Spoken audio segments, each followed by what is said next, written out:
Tonight on Newswatch, we'll take a look at the results from last week's student elections.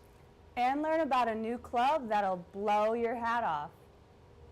And of course, I will also be giving you your sports from a big weekend from Big 12 athletics. We got clear skies and mild temps. Will they stick around? I'll have more in my Iowa forecast. Stay tuned. You're watching Newswatch 18. This is Newswatch 18.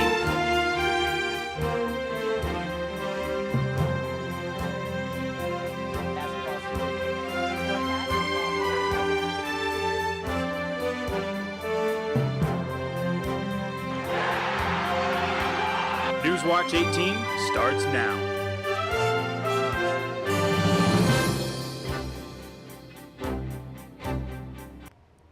Good evening and welcome to the March 9th edition of Newswatch. I'm Taylor Mankle. And I'm Mary Kahn. Thanks for joining us. Daniel Breitbarth and Megan Swee are next year's GSB president and vice president. Voting was open online for 2 days last week on Tuesday and Wednesday, and on Friday the results were announced at the Memorial Union.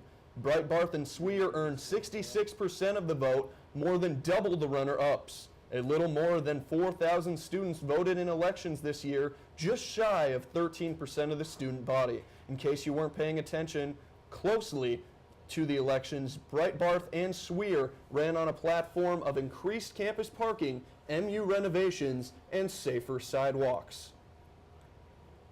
There is a new club at Iowa State that will blow you away. The Wind Energy Student Organization held its first monthly meeting March 2nd. The club's purpose is to discuss issues and careers in the wind energy industry. The group emphasizes that you do not need to be an engineer to be in the wind energy industry and hopes with enough interest, wind energy can become an area of study for students here at Iowa State. Jean Tackle, the faculty advisor for the group, expressed that Iowa is a hotbed for the wind energy industry and that Iowa State is where the research should be done. Former Iowa State researcher Don Yu Han might be headed to prison soon. In case you don't remember, Han had to resign back in 2013 after he admitted to falsifying the results of his AIDS vaccine research. He was putting human antibodies into blood that he'd taken from rabbits, and as a result, he won somewhere between $7 and $20 million in federal grants. Typically, research fraud isn't usually criminally prosecuted, but the U.S. Attorney in Des Moines felt that the scope of Han's fraud was worth more than a suspension from federally funded research grants. Han heads to Iowa City on May 29th for sentencing. The 16th annual Iowa State Conference on Race and Ethnicity took place Friday at the Memorial Union. Over 28 events took place, including a speech from keynote speaker Kathleen Wong. Wong is the director of the National Conference on Race and Ethnicity, and her speech focused on intercultural communication with an emphasis on respecting other people's differences. A discussion was also led about the racial stereotypes that come from social media and how to prevent it. Iowa State has been the annual host of iScore since 1999. It is now time for your Market Monday report with Jared Calvert. Good evening. As we take a look at the grain markets here, we'll see increases in the three big commodities. March corn went up 4 cents, closing at $3.83 1/4. March soybeans closed 9 cents higher at $9.88 1/4, and wheat closed at $4.94 1/4, which is an 8.5 cent increase from Friday's prices. As we take a look at the livestock side of the markets, April live cattle dipped 68 cents today, closing at $153.98. March feeder cattle went up, however, 15 cents, closing at $209.88. And April lean hogs went down 20 cents, closing at $65.93. This is your Market Monday report. I'm Jared Calvert. And now, Taylor with some sports. That's right, it was a very busy weekend, Mary, and I'll have much more after the break on Newswatch. Welcome back to Newswatch. I'm Taylor Mankle with your Cyclone Sports Report.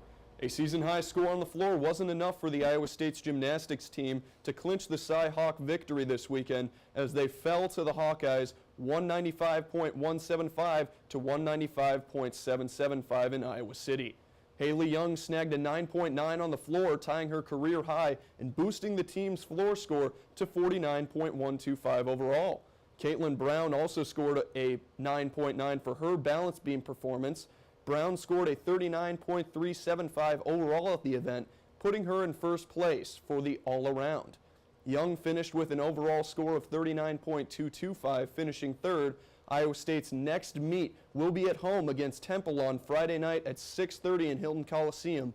The Cyclones will be celebrating Brown, the lone senior for the Cyclones. This meet will be broadcast live on Cyclones.tv. Iowa State hosted a Big 12 wrestling tournament on Saturday. Jared Calvert has the recap. Big 12 championships brought plenty of action for wrestling fans here at Hilton Coliseum. The Iowa State wrestling team sent 6 wrestlers onto the finals and finished second place as a team. The Cyclones started off strong in the morning session as 6 wrestlers advanced to the finals, including 3 by fall. The first pin came from 141-pounder Dante Rodriguez as he turned West Virginia's Michael Morales in the first period. We got a fall! Iowa State got a fall on mat number 2! The second semifinal pin came from All-American Michael Moreno as he stuck Oklahoma's Clark Glass in the third period. And a fall! And second-ranked Kyvan Gadsden picked up the third Iowa State pin of the day as he was able to get a near-side cradle on Oklahoma's Andrew Dixon. There it is! In the third-place consolation matches, 3 Iowa State wrestlers came out on top, including 157-pounder Luke Gettle, who rolled through a single-leg takedown to pin West Virginia's Brutus Scheffel in 28 seconds. The consolation victories put the Cyclones in a position to take home the Big 12 team trophy going into the finals. That trophy would be kept out of reach, however, as the Oklahoma State Cowboys would put all 7 of their finalists on top of the medal stand. Kyvan Gadsden earned the only first-place finish for Iowa State as he defeated West Virginia's Jake Smith by a major decision. The Cyclones now await the 2015 NCAA tournament selection. The NCAA tournament will take place on March 19th in St. Louis, Missouri. From Hilton Coliseum, I'm Jared Calvert. The Iowa State's women basketball team struggled and fell in the quarterfinals of the Big 12 tournament on Saturday against Oklahoma State 67-58. Iowa State had a rough first half, shooting just 27% from the field and at times trailing by as much as 13 points. At the start of the second, it would get a lot worse before it got any better for the Cyclones as they would drop back as many as 23 points. The Clones didn't show any quit, though, fighting and clawing into the game, bringing it within 1 possession with under 2 minutes to go. But all efforts would fall short as they could not pull it off. Iowa State awaits their fate as Selection Monday for the women's team falls on March 15th. It was a big weekend for men's basketball in the Big 12 as the regular season came to a close. Iowa State finished their season with a W, beating TCU in Fort Worth 89-76. A huge second half by the Cyclones swayed the game in their favor, scoring 63 of their 89 and shooting 71.4% from the field, which was their top shooting percentage in a half on the season. This win from the Cyclones solidified their spot as a 2 seed in the Big 12 tourney, playing the winner of Texas versus Texas Tech on Thursday at 6 p.m. in the Sprint Center in Kansas City. The game will be televised on ESPNU. Honors were also given in the Big 12 to its outstanding players on Sunday, and 4 Cyclones made the list. Jameel McKay took home a load of hardware, winning the Big 12 Defensive Player of the Year while making the All-Big 12 Third Team, Defensive Team, and Newcomers Team, respectively. George Niang made the Big 12's first team, while Monte Morris made the second, and Dustin Hogue got honorable mention. And that's all I have for sports. Eric, what can we expect with these beautiful temperatures out there? Yes, they were beautiful indeed, and we have mild temperatures out right now and even upper 40s down in Council Bluffs. I'll have more in my Iowa forecast after the break. Welcome back to Newswatch. I'm meteorologist Eric Assman. We have a mild night ahead of us, followed by a much above average temperatures for the next couple of days, and that's going to keep us warm through the weekend and even into the early parts of next week. Tonight, though, in Ames, 38 degrees. We have some warmer temperatures because winds out of the south at 6 miles an hour, so a very pleasant night for all of us. Across the region, much of the same. 52 in Kansas City, 51 over in Sioux Falls, even 45 over in Pierre, South Dakota. So it's going to be pretty nice out there. Currently here in Iowa, we have 38 in Ames, 39 in Mason City, still 50 in Des Moines, and even 48 out in Council Bluffs. So it's above average. Our average low around this time of year is around 24. So even right now, we're about 10 degrees above average. Current winds, because of that, the winds are out of the south, bringing us some much warmer air from 5 to 7 miles an hour.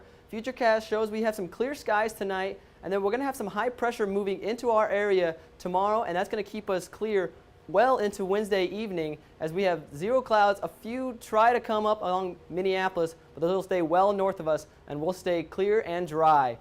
Overnight lows tonight, we have 35 in Des Moines, 33 in Ames, 32 up in Mason City, and 34 out in Sioux City. So for much of the state, we're going to be staying above freezing, which is going to help us melt even some of those snow piles that are still sticking around. Highs tomorrow, rebound well into 64 in Ames, 69 in Des Moines, even 60 up in Mason City, but they're even reaching low 70s as we get 70 in Sioux City and 72 in Council Bluffs. So we're really heating up. Tonight in Ames, 33, mild night, pretty clear with the winds out of the south from 5 to 10 miles an hour. Tomorrow, 64, we're about 20 degrees above average tomorrow. And the winds are going to help being out of the south-southwest from 5 to 10 miles an hour. Looking at the 7-day forecast, you can see we have clear skies for much of the forecast and low 60s as we go in towards the weekend. And even as we go into next week, we still stay in the upper 50s. But look at those overnight lows. They're only getting down to 32. So we're going to stay above freezing and warm. Back to you guys. The Greenlee School hosted the final state round of the Scripps National Spelling Bee this weekend. 15 students from across the state between 6th and 8th grade competed, and it took 49 rounds for the Ames native Xander Reed to take home the Iowa title. He correctly spelled Lokshin, which incidentally is a Yiddish noodle, and now he's headed to Washington, D.C. to compete in the national competition. The Greenlee School is sponsoring his trip. And that's all for tonight's edition of Newswatch. Join us on Thursday for more news, weather, and sports. Until next time, have a wonderful night.